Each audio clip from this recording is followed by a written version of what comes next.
बच्चों, आज के वीडियो में हम घन घनमूल से संबंधित कुछ और क्वेश्चन करेंगे। ये अलग तरह के हैं। निम्न में से असत्य छांटना है, जो सत्य नहीं है, जो सच नहीं है।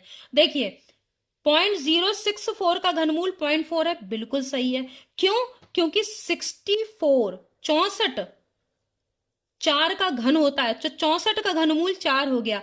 अब रही बात दशमलव की, तो अगर संख्या में 3 के बाद पीछे से दशमलव है तो उसके घनमूल में 1 के बाद होगा। ये मैं आपको पहले वीडियो में समझा चुकी हूं, तो ये बिल्कुल सही है। अब दूसरा देखिए, यदि a स्क्वायर का इकाइकांक 9 है तो a क्यूब का इकाइकांक 7 होगा। तो देखिए यहां पर सही है, क्योंकि देखिए 3 का वर्ग अगर 9 है तो 3 का क्यूब क्या होगा? 27। तो इकाइकांक 7 है, बिल्कुल सही है। ये भी सही है। अगला वाला देखिए, ये आपका गलत है। क्यों? देखिए, ये इसके बराबर नहीं हो सकता। इसमें क्या लिखा है? अंदर जो घनमूल है निकालना है, उसमें 8 + 27 है, तो 8 + 27 को जोड़ेंगे, वो उसका जब घनमूल निकालेंगे वो संख्या जो आएगी। इसका मतलब क्या है? 8 और 27 को इधर लेफ्ट हैंड साइड में देखिए, लेफ्ट हैंड साइड में इन दोनों को जरा जोड़िए, 27 और 8 को, आएगा 35। और क्या 35 का घनमूल, 35 का पूरा पूरा घनमूल एक तो निकलेगा नहीं, दशमलव में आएगा। और इसका घनमूल क्या आ रहा है? 8 का घनमूल होता है 2 और 27 का होता है 3। ये 5 के बराबर, 5 का क्या बराबर है? ये राइट हैंड साइड बराबर है 5 आ रहा है। यहाँ देखिए आ रहा है कि नहीं आ रहा? 3 2 5। और वो 35 के घनमूल के बराबर नहीं होगा, क्योंकि इसमें संख्या क्या होनी चाहिए थी? अगर बराबर होता 125 35 की जगह, तभी तो उसका घनमूल 5 होता। तो ये वाला आपका गलत है। कौन सा रॉन्ग है? आपका थर्ड वाला आपका रॉन्ग है। यही आपका आंसर है, राइट आंसर। 1000 एक पूर्ण घन संख्या है, बिल्कुल है, क्योंकि ये 10 का घन है। हो गया आपका। तो आपको ये समझ में आ गया होगा। इस तरीके से क्वेश्चन आ सकते हैं। सत्य कथन बताइए। इसमें तो असत्य बताना था, तो भाई हमें तीसरा वाला मिल गया जो कि गलत है। सत्य बताना है। अब इसमें सब गलत होंगे, एक सही होगा, तो उसे पहचानना है। 1 से 100 के बीच 5 पूर्ण घन संख्याएं नहीं होती हैं। ये सच है, नहीं होती हैं। आप कहेंगे कि आपने कैसे बताया कि नहीं होती हैं? देखो भाई, पूर्ण घन संख्या क्या है? एक पूर्ण घन संख्या है, क्योंकि एक एक का घन है, एक का घन भी एक आता है। दूसरी पूर्ण घन संख्या है 8। पहली है 1, दूसरी है 8, क्योंकि 8 जो होता है वो 2 का घन होता है। फिर 3 का घन जो है 27, ये है।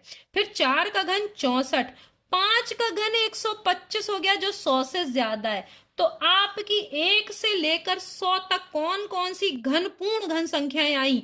1 आई, 8 आई, 27 आई, 64, यानी 4 ही तो आ रही है। और यहाँ क्या लिखा है? 1 से 100 तक के बीच 5 पूर्ण घन संख्या नहीं होती है, तो ये सच है। 5 नहीं होती हैं, 4 होती हैं। ठीक है, अब आपको दिख रहा होगा कि कौन सी पूर्ण घन संख्याएं हैं। ठीक, तो ये वाला तो आपका सत्य कथन है, तो इसका मतलब है यही वाला सही है, सत्य कथन। तो पहला वाला ही सही है। खैर, तो अब आपको दूसरा देखने की जरूरत नहीं, लेकिन फिर भी मैं बता दे रही हूं कि ऐसी ये असत्य क्यों है। 8 का घनमूल +2 और -2 होता है, ये बिल्कुल गलत है। आप कहेंगे क्यों? भाई अगर हम 4 का वर्गमूल करते हैं, वो +- 2 होता है, तो 8 का घनमूल +- 2 क्यों नहीं हो सकता? इस पर अभी मैं एक चीज बताती हूं, देखिए ध्यान दीजिएगा।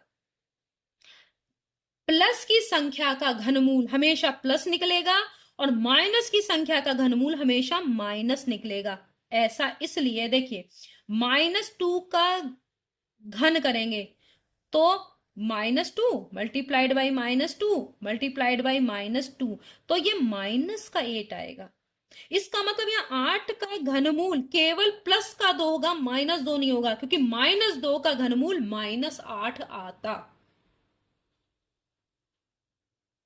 8 का घनमूल +2 होगा, -9 नहीं होगा, क्योंकि -2 का घन जो है वो -8 आता, 8 नहीं आता। तो समझ में आ रहा है?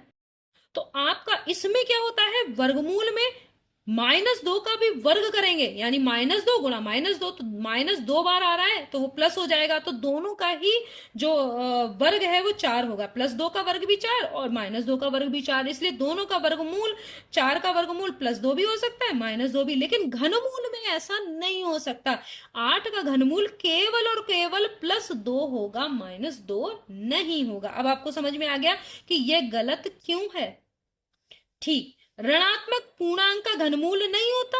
घनमूल क्यों नहीं होता भाई? ऋणात्मक पूर्णांक का घनमूल ऋणात्मक ही होता है, ठीक है। होता है घनमूल, ऋणात्मक पूर्णांक का भी आप घनमूल निकाल सकते हैं। जैसे कि आपने घनमूल निकालना है, तो जैसे आपका -8 है, इसका घनमूल निकालना है तो आएगा -2, हो गया। क्यों नहीं होता? तो ये भी आपका गलत है। तो ये दोनों गलत थे, सत्य कथन आपका पहला वाला ही था। अब हो गया। अब हम करते हैं तीसरा क्वेश्चन। तो ये यहाँ तक आपका बिल्कुल हो गया, क्लियर हो गया होगा। आप वीडियो को अगर कभी कभी ना आपको समझ में आए तो आप कमेंट में लिख सकते हैं, दोबारा मैं समझा दूंगी। नहीं तो आप वीडियो को 1-2 बार बहुत ध्यान से देखें, तो दूसरी बार देखेंगे तो समझ में आ जाएगा। मैं बहुत एक्सप्लेन करके ही आपको बताती हूँ। घन के संपूर्ण पृष्ठ, देखिए घन का संपूर्ण पृष्ठ का फॉर्मूला क्या है। देखिए, घन में हर साइड जो होती है वो एक वर्ग होती है, और वर्ग का, पृष्ठ का मतलब होता है संपूर्ण पृष्ठ का क्षेत्रफल। एक पृष्ठ, घन में 6 पृष्ठ होते हैं। आप जानते होंगे, एक बॉक्स ले, आपका एक मान लीजिए एक बॉक्स है, आपका जो ज्योमेट्री बॉक्स है, या आपकी ये मान लीजिए इसमें मोटाई है, तो ये एक घनाभ है बल्कि, ठीक है, जिसका पृष्ठ क्या है, एक आयत है। आयत है कि नहीं है? लेकिन अगर आप एक डाइस लेते हैं, डाइस का मतलब जिससे पासा खेलते हैं, तो अगर वो लेते हैं आप डाइस, तो डाइस में देखा है ना, ऊपर का जो पृष्ठ होता है या इधर के पृष्ठ होते हैं वो वर्ग होते हैं, और उसका क्षेत्रफल क्या होगा, वर्ग का क्षेत्रफल लंबाई गुणा चौड़ाई, यानी A²। ऐसे ही उसमें डाइस हो, चाहे आपका ज्योमेट्री बॉक्स हो, या कुछ भी हो, उसमें 6 पृष्ठ होते हैं कि नहीं होते, चाहे वो घन हो चाहे घना हो। तो आपका 6 पृष्ठ वाला होता है, तो संपूर्ण पृष्ठ क्या हो गया, एक पृष्ठ अगर वर्ग है, सारे पृष्ठ घन में वर्ग ही होंगे, जितने पृष्ठ हैं, मतलब इधर की साइड, ऊपर की साइड, इधर की लेफ्ट साइड, राइट है, आगे पीछे ऊपर नीचे, जो 6 साइड्स हैं वो सब का क्षेत्रफल A² होगा। तो 6 साइड का A² संपूर्ण पृष्ठ में क्या होगा, A² plus A² plus A² plus A²। याद ना हो सूत्र तो आप समझ लीजिए इसको। तो यहां पर आपने देख रहे हैं 6 साइड और हर का क्षेत्रफल A², तो संपूर्ण पृष्ठ यानी पूरा जो आपका घन है, जो पूरा डाइस है, उसका जो क्षेत्र संपूर्ण पृष्ठ होगा, उसका क्षेत्रफल होगा 6A²। हो गया कि नहीं हो गया भाई? ये आपको दिया हुआ है ये संख्या मीटर स्क्वायर में, तो आपका A² की वैल्यू हो जाएगी, इसको आप किससे भाग दे देंगे, 6 से। 6 से पहले भाग दे दीजिए ये मीटर स्क्वायर में, ठीक है। तो चलिए हम 6 से भाग देते हैं। आपको भाग करना आता होगा, लेकिन बच्चों की सुविधा के लिए मैं फिर से बता देती हूँ एक बार। 6 एकम 6, यहाँ आ गया 4, आपने ये घटाया, यहां से आप 0 उतारेंगे, 6 छंग 36, ठीक है। तो आपका बच्चा 4, आप यहां से अब 8 उतारेंगे, 6 अट्ठे 48, और अब आप 6 उतारेंगे केवल, 6 एकम 6, 1681, यानी 1681, 1681 मीटर स्क्वायर। तो ए बराबर क्या हो जाएगा, ए बराबर 1681 का वर्गमूल, ठीक है। ए की वैल्यू यानी एक भुजा, और वो मीटर में आएगी, ठीक है। अब इसका वर्गमूल निकालेंगे तो आपको ए पता चल जाएगा, और ए पता चल गया तो घन का आयतन क्या होगा, A³, उसका घन कर दीजिएगा, ठीक है। तो आप इसका वर्गमूल निकालेंगे और उसका 3 घात कर देंगे, घात में 3 कर देंगे, जो भी ये निकल के आएगा। तो 1681 किसका होगा, तो आप देख लेते हैं। 1600 किसका होगा, पहले तो ये देख लेते हैं, तो ये किसके बीच में आएगा, तो ये 40 के ऊपर आ रहा है। देखिए 1600 का क्या होगा, 16 का वर्ग 4 और 100 का 10 होता है, तो ये 40 से ऊपर है, हो सकता है ये 41 का हो। तो 41 की 41, अब देखिए अंदाजा लगा रहे हैं आप बिल्कुल पूरी तरीके से, 41 को 41 से गुणा कीजिए, देखिए यही आना चाहिए, क्योंकि ये 1600 अगर होता, यहाँ पे 1600 होता तो उसका वर्गमूल 40 आता, तो ये 40 से थोड़ा सा ज्यादा है, इसका मतलब ये 41 का है। तो 41 1 से करेंगे तो यही आएगा, 4 एकम 4 और 4 चौक 16, हो गया 1 8 1681 आ रहा है कि नहीं आ रहा है? तो ए की वैल्यू क्या हो गई? ए की वैल्यू हो गई आपकी 41। ठीक है, अब 41, अब इसका आयतन 41 मीटर, तो अब इसका आयतन क्या हो जाएगा? आयतन ए क्यूब, वॉल्यूम होगा ए क्यूब, ये होगा 41 का आप घन निकाल लीजिएगा, बस आपका काम बन गया। ठीक है, और करना क्या है? तो इसमें भी बहुत घबराने की जरूरत नहीं कि अरे 3 बार गुणा करनी पड़ेगी। ऑलरेडी आपके पास ये देखिए 2 बार की गुणा है, 1681 है कि नहीं है? बस 1681 को एक बार 41 से और गुणा करिए तो ये आ जाएगा। अब आपको समझ में आ गया होगा, ठीक है, कि करना क्या है, क्योंकि 3 बार गुणा करने की जरूरत ही नहीं। अभी हमने इसको देखा है, 1681 निकाला, और इसको क्या कर दीजिए, 1681 ऑलरेडी है आपके पास, वर्ग है, और एक बार 41 से और गुणा कर देंगे तो आपका ये आ जाएगा। ये आप कर लेंगे, और ये किस में आएगा? मीटर क्यूब में। घन का आयतन है, वॉल्यूम है, ठीक है, लंबाई गुणा चौड़ाई गुणा ऊंचाई। ऐसे घन बनेगा जिसकी एक भुजा कितनी है? 41 मीटर। ठीक है, तो उसका आयतन 41 गुणा 41 गुणा 41, तो ये आप कर लेंगे। अगला 2 की घात, इतना गुणा तो कर ही लेंगे, मैं इसे छोड़ दे रही हूं, ठीक है, इतना कर लेंगे। 2 की पावर n माइनस 2 की पावर n माइनस, अब देखिए इसको क्या करेंगे, ये आसान है, कोई ज्यादा मुश्किल नहीं है, आपको लग रहा होगा। 2 की पावर n माइनस, गुणा में घातें जुड़ती हैं, इसका मतलब इसे गुणा में लिख सकते हैं। अगर घातें जुड़ेंगी तो ये n-1 हो जाएगा कि नहीं? यही चीज गुणा में कर दिया इसको हमने, बराबर 4। अब कहेंगे ऐसा आपने करा क्यों? तो भाई इसलिए किया क्योंकि 2 की पावर n कॉमन हो जाएगा, दोनों में से है कि नहीं है? आप समझ में आ रहा है मैंने ऐसा क्यों किया अलग अलग?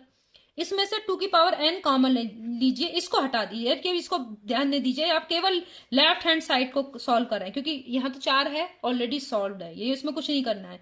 इधर देखिए कॉमन ले लिया, 1 माइनस 2 की घात -1, ठीक है, बराबर 4। अब इसको कैसे लिख सकते हैं? देखिए 2 की पावर n 1 माइनस 1/, अब देखिए देखिए ध्यान दीजिए, 1/2 हो जाएगा कि नहीं हो जाएगा? क्यों? माइनस में अगर पावर है, नीचे अगर आप डिनोमिनेटर में ले जाएंगे तो प्लस में हो जाएगा कि 2 की पावर 1 हो जाएगी कि नहीं हो जाएगी? नीचे ले जाएंगे तो 2 की पावर 1 का मतलब 1, क्योंकि मैंने क्या बताया था, a की पावर -n बराबर होता है 1/a की पावर n, इससे हुआ ये, बराबर आपका 4 आ गया। तो अब एक में से आधा गया तो आधा ही बचेगा, तो 2 की पावर n बटे 2 बराबर हो गया 4। इसका मतलब क्या है? 2 की power n, it implies that 2 की पावर n बराबर 8, 4 दूनी 8। और अब ये क्या कर सकते हैं? इंप्लाइज दैट 2 की पावर n बराबर 2 की पावर 3। देखिए भाई 8 को 2 की घात 3 लिख सकते हैं कि नहीं, आप बताओ, क्योंकि 2 की घात 3, 2 गुणा 2 गुणा 2 8 ही होता है कि नहीं? अगर आधार बराबर है, ध्यान दीजिएगा, आधार अगर बराबर है तो घातों की आप तुलना कर सकते हैं। इससे क्या हो जाएगा? n का मान कितना आ जाएगा? 3।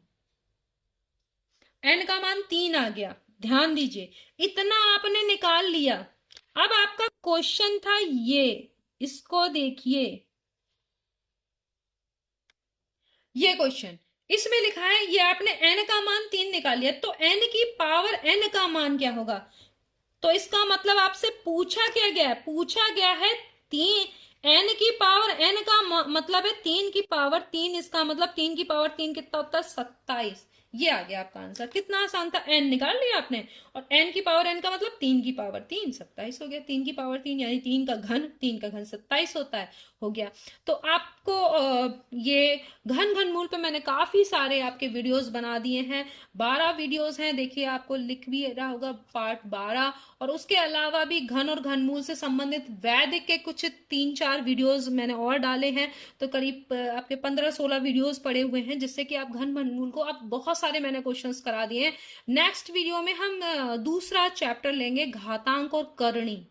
जो कि आपके जवाहर, नवोदय, एनएमएस, या फिर आप कोई बहुत, जैसे कि आप इस कोई 9th क्लास के स्टूडेंट या 9th क्लास में जाने वाले नहीं हो, बल्कि आप कोई और हो, टेट का एग्जाम देना या कुछ और भी है। बहुत सारे एग्जाम आते हैं जिसमें कि इस तरह घातांक, करणी, घन घन मूल आता है, तो मतलब लगभग सारे जिसमें भी मैथ्स आती है, जो भी एग्जाम है आपके जिसमें मैथ्स आती है, उनमें ये सब आता ही आता है।